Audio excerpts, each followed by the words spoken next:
Hey everybody, welcome back to Women Carry Knives. I have two knives on the table in front of me this evening, but that is actually not what I'm going to be reviewing. What I am going to be reviewing on these are these beautiful wraps that you see on these knives. The wraps itself are called Tsukamaki. Now, for those of you who don't know, I am actually half Japanese. I am of Japanese heritage on my mother's side, and had Japanese grandparents, obviously, who had katanas. He had katanas, he had the wraps on the katanas. So basically, when people go out and they're looking at the katanas or Japanese swords, most people go out and they think about it, they see it, and people usually remember, oh my gosh, you know, did you see the blade on that knife? That was just gorgeous, or there was etching on that knife, or there was a pattern on that knife.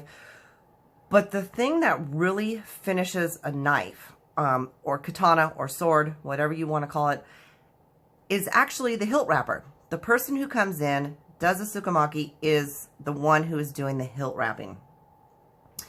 Now, this has been around for thousands and thousands of years.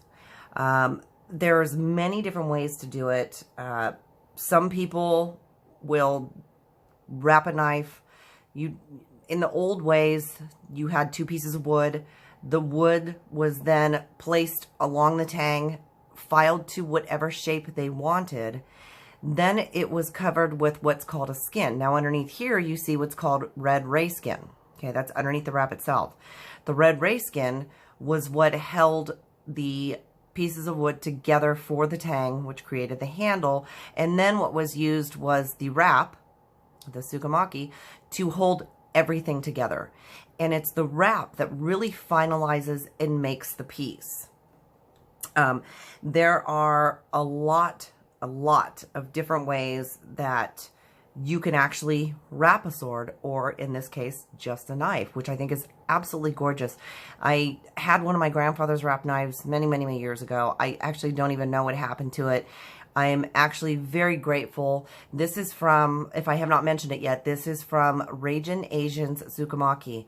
And he did these two custom wraps for me in two of my all-time favorite colors, which you see here, purple and red. This one is, like I said, it's a red ray skin underneath.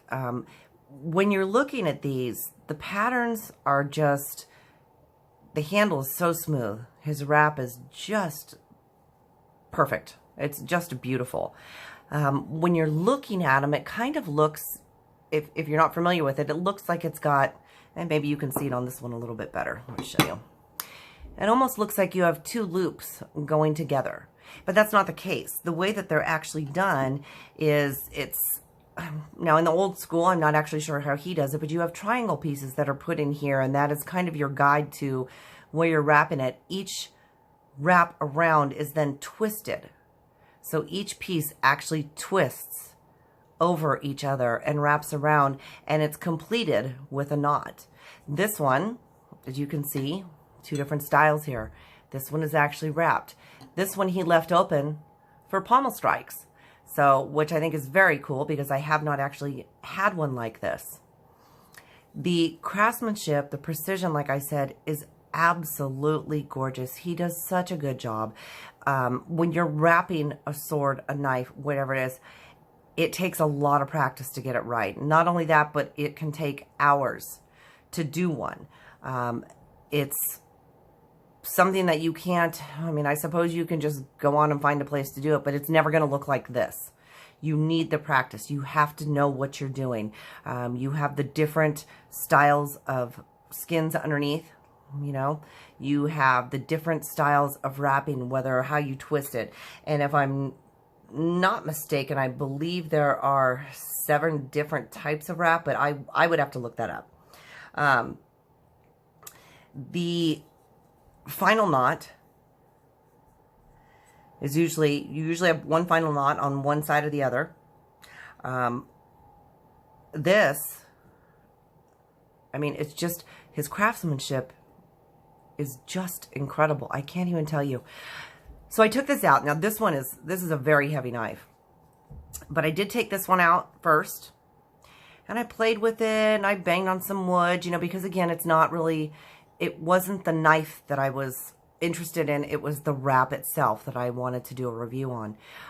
So I did take it out. I got it in hand. I started, you know, oh, sorry, I'm shaking the table. I started chopping on some wood and, you know, stabbing some things and just seeing, and this handle with this wrap is incredibly comfortable. You almost have, with the wrap itself, it almost gives you, I don't know what you want to call it, but it's almost it helps you grip it. It's almost like little finger holes in there. It didn't feel like it would come off. It didn't feel loose, where I've had one in hand before that it felt very loose. It's almost, for lack of better wording, it's almost soft. It feels great in your hand. It's not something that you feel like is going to blister your hand or rub on your hand too much. Again, it's just, you can really choke up on this one too. It feels really, really good. Now, each artist kind of has their own way of wrapping or their own style. So most of the time, if you were to go to somebody else, you would not get the same style. It's usually a little bit different. They have their own twist to it, not twist, but their own pattern or their own style to it, their own way they do their knots. This one is a much lighter skeletonized frame on it, but it is, underneath is a kimono fabric, which is absolutely gorgeous. I love the way it's peeking through. Again, the precision on his wrapping is just awesome. It's tight. You know it's not going to slip anywhere. His knots are perfect in it down here. His twists are all symmetrical. They look good. This, again, I took this one out. I did some work with this one, you know, mostly chopping up branches, maybe whittling some wood. This one was a little bit lighter, so I actually did a little knife throwing with this one. It withstands everything so far. Now, I'll continue to use them and maybe do another review down the road, but I believe that I may actually get some more skeletonized knives. Now, you know me, I love the Essie ones. I may get some Essies and see what I can get him to do with those. These are some of the best wraps I've actually seen in a while. They are absolutely beautiful. Ragin Asians Tsukamaki does an absolutely outstanding job on the wraps. I highly recommend checking it out. I believe he has a Facebook page and also a Instagram page. I will put the links to both of those in my description, and give him a check out. Check out his Instagram site. He's got several beautiful ones on there. You know, there's different patterns, different colors you can get underneath. I think he would, you know, if it's a custom job, which they pretty much all are, let him go with it. Send him one and just tell him what you like. I mean, again, you know, in talking to him originally, I told him I liked red and I liked purple. And I have to say, I am extremely happy with both. I love both the styles. This being a smaller knife, I love the way it's wrapped. This being a larger knife, I love his knot and the way he's placed it here. I love the fact that the pommel is open for pommel strikes. It's just beautiful work. Thank you guys again so much for joining me. Please don't forget to go check out Ragin Asians Tsukamaki. I will put the links, as I said, down in my description. Don't forget to like and subscribe if you like what you see. And also, if you have any questions or any comments, please feel free to leave them down in the comments section. And you guys have a great one. We'll see you next time.